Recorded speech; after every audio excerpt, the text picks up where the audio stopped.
Hello students. पिछले video में हम लोग बात कर रहे थे reactions of acid and bases with metals. Acid को और बेस को दोनों को मेटल के साथ यदि रिएक्ट कराएंगे हम लोग, तो हमने देखा था पिछले वीडियो में दोनों ही केस में जैसे दो रिएक्शंस मैंने लिख रखे हैं। Sulphuric acid plus zinc gives zinc sulphate plus hydrogen gas, और वहीं NaOH को अगर जिंक के साथ रिएक्ट कराया जाए तो हमें मिलता है sodium zincate plus hydrogen gas. दोनों ही केस में हमें हाइड्रोजन गैस मिल रही है, और एसिड के केस में हमें एक सॉल्ट मिलता है। ये जो जिंक सल्फेट है इसको हम लोग सॉल्ट बोलते हैं। सॉल्ट मतलब मेटल और एसिड के रिएक्शन से जो कंपाउंड बनता है उसको बोलते हैं हम लोग सॉल्ट। ऐसे भी देखो यहाँ पे ये जो ZnSO4 है, इसमें Zn के जगह पे अगर H2 लिख देंगे हम लोग तो H2SO4 हो जाएगा। एक तरह का डिस्प्लेसमेंट रिएक्शन हुआ है ना, यहाँ पे H2 को डिस्प्लेस करके Zn लग गया, यहाँ पे H2 हट गया, Zn यहाँ पर आ गया। एक तरह का डिस्प्लेसमेंट रिएक्शन। एसिड में जब मेटल से डिस्प्लेसमेंट रिएक्शन होता है तो उसको हम लोग बोलते हैं सॉल्ट, ठीक है। और बेस से जब मेटल का रिएक्शन कराएंगे तो हमें इतने सिंपल कंपाउंड्स नहीं मिलते हैं, कॉम्प्लेक्स चीजें मिल जाती हैं, और लेकिन साथ में हाइड्रोजन गैस तो मिलना ही मिलना है। यहाँ तक हम लोग पिछले वीडियो में देख चुके थे। अब आगे चलते हैं। Reaction of metal carbonates and metal hydrogen carbonates with acids. उसमें सिर्फ एसिड से बात करेंगे हम। मेटल कार्बोनेट क्या होता है? मेटल कार्बोनेट क्या होता है? किसी भी मेटल के साथ जब CO3 ऐड हो जाता है तो उसको मेटल कार्बोनेट बोलते हैं। कोई भी मेटल मान लो, मेटल के साथ M एक कोई मेटल है, इसके साथ यदि CO3 ऐड हो जाएगा तो इसको मेटल कार्बोनेट बोलते हैं। बैलेंस के लिए कुछ भी कर सकते हैं, CO3 ट्वाइस भी हो सकता है इस तरह से, या M2CO3 यह भी आ सकता है, किसी भी तरीके से आ सकता है। M is any metal. Metal के साथ जब CO3 लग जाएगा तो इसको बोलते हैं कार्बोनेट, और HCO3 अगर लग जाता है मेटल के साथ तो इसको बोलते हैं बाइकार्बोनेट या हाइड्रोजन कार्बोनेट। मेटल बाइकार्बोनेट या मेटल हाइड्रोजन कार्बोनेट HCO3। तो इसमें हम लोग को देखना है कार्बोनेट के साथ कैसा रिएक्शन होता है और हाइड्रोजन कार्बोनेट के साथ क्या होता है। सबसे पहला रिएक्शन हमारे पास है सोडियम कार्बोनेट Na2CO3। क्या होता है, इसका कॉमन नेम याद आ रहा है? ये वॉशिंग सोडा होता है। ये सॉलिड, इसमें यदि HCl एक्वस मिलाया जाए, एक्वस HCl मतलब वाटर में रहेगा ये HCl, तो हमें क्या मिलेगा? NaCl कॉमन सॉल्ट, जो किचन में सबने देखा है। ये भी एक्वस होगा, पानी में ही रहेगा, प्लस H2 प्लस CO2, ठीक है। मेटल को, मेटल कार्बोनेट को Na2CO3, मेटल कार्बन कोई भी मेटल, इसको अगर HCl से रिएक्ट कराया तो हमें क्या मिला? सोडियम क्लोराइड, एक सॉल्ट मिला, एक वाटर मिला, और कार्बन डाइऑक्साइड गैस मिला। यहाँ पे सोडियम की जगह कोई दूसरा मेटल होता तो भी यही होता ना, K2CO3 होता तो यहाँ पे KCl मिल जाता, बाकी सब कुछ सेम रहता। Al2CO3 अगर होता तो AlCl3 मिल जाता, बाकी सारे कंपाउंड्स वही रहते ना। तो किसी भी मेटल कार्बोनेट से यदि हम लोग एसिड का रिएक्शन कराएंगे तो हमें मिलेगा एक सॉल्ट, वाटर और कार्बन डाइऑक्साइड गैस। वहीं अगर बाइकार्बोनेट हो या हाइड्रोजन कार्बोनेट हो तो क्या होगा? NaHCO3 plus HCl gives NaCl aqueous, sodium chloride तो मिलेगा ही मिलेगा, प्लस वाटर और कार्बन डाइऑक्साइड गैस, यहाँ भी वही मिलेगा, मिल रहा है वाटर और carbon dioxide gas. On passing the carbon dioxide gas evolve through water, पानी के कार्बन डाइऑक्साइड जो मिला इसको अगर, क्या था ये? क्विक क्लाइम था ना। कैल्शियम हाइड्रोक्साइड से अगर कार्बन डाइऑक्साइड को रिएक्ट कराएंगे तो हमें कैल्शियम कार्बोनेट मिल जाता है, दूसरा कार्बोनेट मिल जाता है। ये पिछले चैप्टर में रिएक्शन देखा था, याद है? कैल्शियम हाइड्रोक्साइड चूना को, लाइमस्टोन को चूना को पानी में डालने से हमें कैल्शियम हाइड्रोक्साइड मिलता था, उसमें अगर कार्बन डाइऑक्साइड और डाल दिया जाए, गैस से पाइप से पास करा दिया जाए अगर, तो हमें मिल जाता है कैल्शियम कार्बोनेट प्लस वाटर। और अगर बहुत ज़्यादा कार्बन डाइऑक्साइड पास करा दिया जाए तो क्या होगा, अगर में अगर बहुत ज़्यादा कैल्शियम हाइड्रोक्साइड में बहुत ज़्यादा कार्बन डाइऑक्साइड पास करा दिया जाए, देते जाओ कार्बन डाइऑक्साइड, तो क्या होगा, एक समय आएगा जब पूरा का पूरा कार्बन हाइड्रोक्साइड कैल्शियम हाइड्रोक्साइड खत्म हो जाएगा। पूरा का पूरा जब कैल्शियम हाइड्रोक्साइड खत्म हो जाएगा, तब क्या बचा रहेगा सॉल्यूशन में, सिर्फ कैल्शियम कार्बोनेट बचा रहेगा। और फिर ये CO2 कैल्शियम कार्बोनेट से रिएक्ट करना स्टार्ट कर देगा। समझ में आ रही बात? अगर कैल्शियम हाइड्रोक्साइड खत्म हो गया, बहुत सारा CO2 पास करा दिए हैं, कैल्शियम हाइड्रोक्साइड सॉल्यूशन में खत्म हो जाता है अगर, तो कार्बन डाइऑक्साइड जो है ये कैल्शियम कार्बोनेट से रिएक्ट करेगा। तो कौन सा रिएक्शन होता है, calcium carbonate plus H2O plus CO2, ये सब कुछ मिल करके हमें दे देता है कैल्शियम बाइकार्बोनेट। देखो HCO3, इसको कैल्शियम हाइड्रोजन कार्बोनेट भी बोल सकते हैं या कैल्शियम बाइकार्बोनेट भी बोल सकते हैं, दोनों ही इसी को बोल सकते हैं। तो मेटल कार्बोनेट और मेटल बाइकार्बोनेट से एसिड का रिएक्शन देख लिया हमने। अब देखना है reaction of acids and basis with each other. एक दूसरे से अगर एसिड और बेस मिल गए तो जनरली क्या है, एक एसिड अलग चीज है, एक बेस अलग चीज है। एसिड लिटमस को रेड कर रहा था, बेस लिटमस को ब्लू कर रहा था। फिनोक्सिन को कलरलेस कर रहा था एसिड, पिंक कर रहा था बेस। दो अलग अलग चीजें, दो अलग अलग तरफ भागती है ना। अगर मिथाइल ऑरेंज ले लिया जाए तो एसिड की तरफ डालेंगे तो रेड होता चला जाएगा, बेस की तरफ डालेंगे तो येलो होता चला जाएगा, है ना। बीच से दोनों अलग अलग दिशा में जा रहे हैं। लेकिन अगर एसिड और बेस को मिला दिया जाए तो क्या होता है, तो बोलते हैं न्यूट्रलाइज हो गया। दोनों एक दूसरे को न्यूट्रलाइज कर देता है। इस तरह के रिएक्शन को बोलते हैं न्यूट्रलाइजेशन रिएक्शन। जनरली क्या होगा, एसिड प्लस बेस को अगर मिला देते हैं तो हमें फिर से मिल जाता है एक सॉल्ट और वाटर। जैसे sodium hydroxide plus hydrochloric acid, NaOH plus HCl gives NaCl plus H2, है ना। आराम से चेंज हो जाएगा सब, सिर्फ चेंज हो जाएगा ये Na। देखो पेन, ये Na और H एक दूसरे को रिप्लेस कर देंगे, एक दूसरे को रिप्लेस कर देंगे। Na की जगह H लग जाएगा तो HOH हो जाएगा, जो कि बन जाता है हमारा वाटर। और H की जगह लग जाएगा Na, तो ये हो जाएगा NaCl। कोई भी अगर एसिड बेस का रिएक्शन हो तो बिल्कुल इसी तरीके से बिना सोचे समझे आंसर आ जाएगा। बहुत सिंपल होता है, इसमें आराम से आंसर आ जाएगा।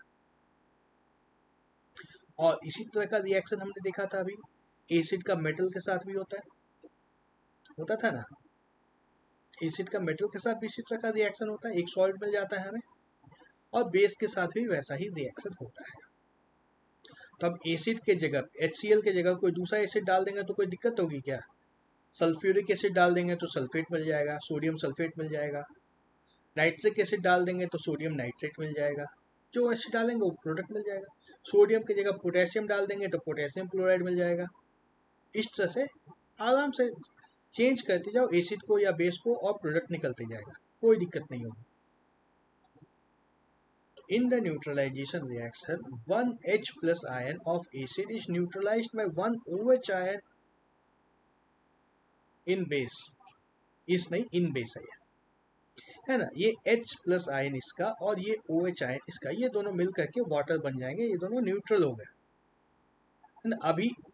अभी तक जब तक रिएक्शन नहीं हुआ है तब तक Na प्लस आयन होगा, OH माइनस आयन होगा, H प्लस आयन होगा, Cl माइनस आयन होगा। 4 आयन थे, 4 में से 2, कौन से 2? OH माइनस और H प्लस, ये दोनों मिल करके न्यूट्रलाइज हो गए, खत्म हो गया। तो इसलिए इस रिएक्शन को बोलते हैं न्यूट्रलाइजेशन रिएक्शन। नेक्स्ट देखते हैं, reaction of metallic oxides with acids. General reaction between metal oxide and acid can be written as, देखो मेटल ऑक्साइड हो या मेटल हो या बेस हो, तीनों में एक मेटल होगा ना। बेस होने के लिए जैसे सोडियम हाइड्रोक्साइड, मेटल लेना हो तो सिर्फ सोडियम ले लो, मेटल ऑक्साइड लेना है तो सोडियम ऑक्साइड ले लो, सब में एक मेटल रहेगा। उससे जब एसिड रिएक्ट करेगा तो हमें मिल जाएगा सॉल्ट प्लस वाटर। मतलब बेसिकली यही लग रहा है ना, एसिड के साथ कोई दूसरा नॉन एसिड अगर रिएक्ट करेगा तो एक सॉल्ट मिल जाएगा हमें। और फिर उसी तरीके से इसको रिएक्शन भी करवा सकते हैं सिंपली, जैसे कॉपर ऑक्साइड अगर हो CuO प्लस इस पे HCl ऐड कर दिया जाए, क्या मिलेगा? CuCl2, copper chloride plus H2O मिल जाएगा। सिंपल है। क्लोरीन जो है ये हाइड्रोजन को छोड़ के कॉपर से मिल जाएगा। वहीं यदि नॉन मेटल ऑक्साइड्स की बात करें तो इसमें भी वही मिलता है, हमें सॉल्ट और वाटर मिल जाता है। नॉन मेटल ऑक्साइड को भी जब हम लोग एसिड बेस से रिएक्ट कराएंगे तो हमें सॉल्ट और वाटर मिल जाएगा। जैसे कार्बन डाइऑक्साइड और लाइम वाटर का रिएक्शन हम लोग देख चुके हैं ऑलरेडी। ये नॉन मेटल हाइड्रोक्साइड है, नॉन मेटल ऑक्साइड है CO2। ये क्या है? बेस है, OH है, ये बेस है calcium hydroxide. Calcium hydroxide base है, इसमें CO2 नॉन मेटल ऑक्साइड से रिएक्ट अगर कराया तो रिएक्शन हमारा पहले ही देखा हुआ है, एक कैल्शियम कार्बोनेट बनता है प्लस H2O बनता है। इसमें और भी कार्बन डाइऑक्साइड अगर ऐड कर दिया जाए तो कैल्शियम बाइकार्बोनेट बन जाता है। याद आ रहा है? मतलब दिस इज सिमिलर रिएक्शन।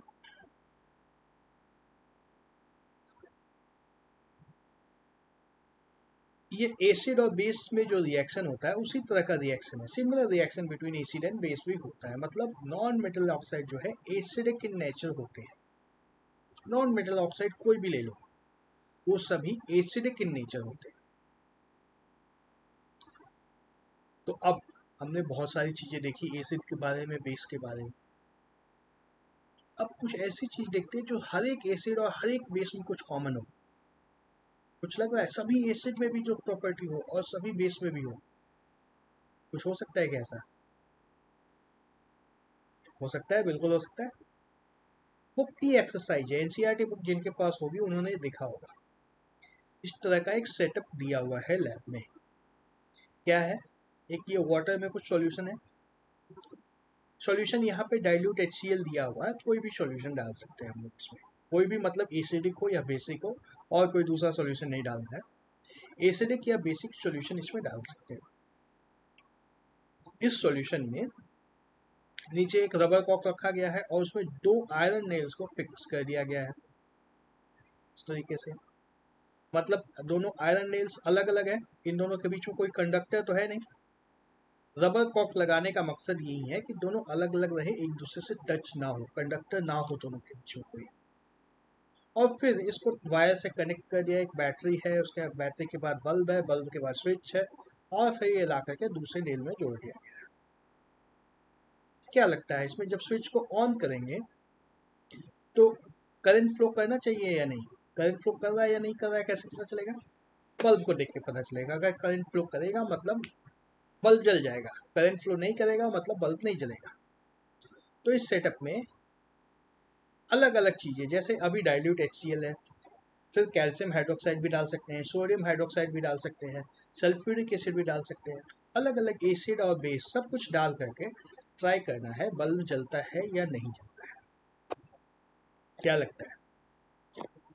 चाहे कुछ भी डाल दो, एसिड या बेस, ध्यान रखना एसिड और बेस ही डालना है, ये नहीं कि इसमें कुछ और डाल दिया। केरोसिन ऑयल डाल करके इसको चेक नहीं करना है। कोई भी एसिड या बेस इसके अंदर अगर डालेंगे तो ये बल्ब जल जाएगा। बल्ब जल जाएगा मतलब करंट फ्लो कर रहा है। करंट कहाँ से फ्लो करेगा? दोनों आयरन नेल्स के बीच में। दोनों आयरन नेल्स के बीच में करंट फ्लो करेगा थ्रू द लिक्विड। मतलब ये लिक्विड जो है ये कंडक्ट करेगा इलेक्ट्रिसिटी को। मतलब जितने एसिड हैं, जितने बेस है, सारे के सारे इलेक्ट्रिसिटी को कंडक्ट करते हैं। All acids and bases are conductors of electricity. What do all acids and bases have in common? Acids conduct electricity.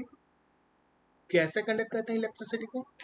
Acid में एक H+ आयन होता है जिसको हम लोग बोलते हैं कैटायन, और एक अनायन होता है। तो कैटायन हमेशा H+ होगा एसिड में।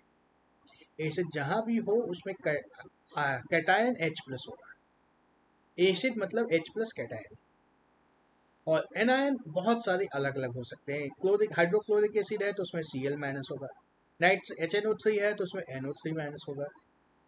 H2SO4 है तो उसमें SO4 माइनस होगा। एसिटिक एसिड है CH3COOH तो इसमें CH3COO माइनस, ये कैटायन होगा। ठीक है, एसिड में कैटायन H प्लस होगा और एनायन जैसा एसिड वैसा एनायन। ठीक उसी तरह से base is also conduct electricity. और बेस में कॉमन क्या होता है? बेस में एनायन कॉमन होते हैं OH माइनस, ये सब में कॉमन होगा। और कैटायन चेंज होते जाएगा, जैसे जैसे मेटल चेंज होगा कैटायन चेंज होते चला जाएगा। तो एसिड और बेस दोनों में पॉजिटिव और नेगेटिवली चार्ज आयंस होते हैं, कैटायन होते हैं और एनायन होते हैं। और चूंकि कैटायन और एनायन होते हैं इसलिए दोनों इलेक्ट्रिसिटी को कंडक्ट करते हैं। यहाँ पे डेफिनेशन देख ले कैटायन की। कैटायन किसको बोलते हैं? An ion which has a positive charge, जैसे Na प्लस था यहाँ पे ना, कैटायन Na प्लस है, या यहाँ पे था H प्लस कैटायन था। कैटायन में पॉजिटिव चार्ज, किसी भी मॉलिक्यूल में या एटम में अगर पॉजिटिव चार्ज है तो उसको हम लोग बोलते हैं कैटायन। और anion, ion with A negative charge, जिसमें भी नेगेटिव चार्ज हुआ उसको बोलते हैं हम लोग anion. What happens to acid or base in water solution? पानी में अगर डाल दिया जाए तो क्या होता है? जैसा कि अभी हमने देखा था पिछले रिएक्शन में, हमने एसिड और बेस को पानी में ही डाला था, तो क्या हुआ था? Hydrogen ions are produced in acid solutions. Acid में हर जगह H प्लस होता था, देखा है हमने, वो H प्लस निकल जाता है। जैसे अगर HCl हो तो वो H प्लस और Cl माइनस बना देता है। H प्लस अलग हो गया, Cl माइनस अलग हो गया। पानी में जाने के बाद ऐसा होता है? ऐसा नहीं होता है, जनरली नहीं होता है। अगर ये पानी में मिक्स हो गया तो H प्लस अलग, Cl माइनस अलग। फिर क्या होता है? H प्लस आयन फिर वाटर से कंबाइन करके H3O प्लस बना देता है। किस तरह से बनता है? इस तरह से H plus plus H2O gives H3O plus. ठीक है, तो जैसे ही पानी में कोई भी एसिड को डालेंगे हम लोग, तो पानी और एसिड दोनों का मिक्सचर हो गया ना। अभी इसमें पानी का भी एक पार्ट है, एक पार्ट एसिड का है। तो ये रिएक्शन एक ही स्टेप में भी हम लोग लिख सकते हैं। किस तरह से? HCl plus H2O gives H3O plus plus Cl minus. ठीक है, all acids give such H plus ions in water। सारे एसिड H प्लस आयन देंगे, बिल्कुल इसी रिएक्शन की तरह। नेगेटिव वाला आयन चेंज होते जाता है, जैसे जैसे एसिड बदलते जाएंगे नेगेटिव चेंज होते जाएगा, लेकिन पॉजिटिव हमारा फिक्स रहता है। और वहीं अगर बेसिक सॉल्यूशन की बात करें हम लोग तो उसमें OH माइनस आता है। OH माइनस फिक्स रहता है, जैसे NaOH अगर है तो Na प्लस हो गया और OH माइनस आ गया। अगर सोडियम की जगह पोटेशियम लगा दिया, KOH ले लिया, तो पोटेशियम आयन मिलेगा पॉजिटिव में, और नेगेटिव तो OH माइनस ही रहेगा। मैग्नीशियम हाइड्रोक्साइड अगर ले लिया तो मैग्नीशियम कैटायन मिल जाएगा और एनायन OH माइनस होगा। तो ऑल बेसिस गिव सच OH माइनस होगा, ये not H plus, OH minus ions in water.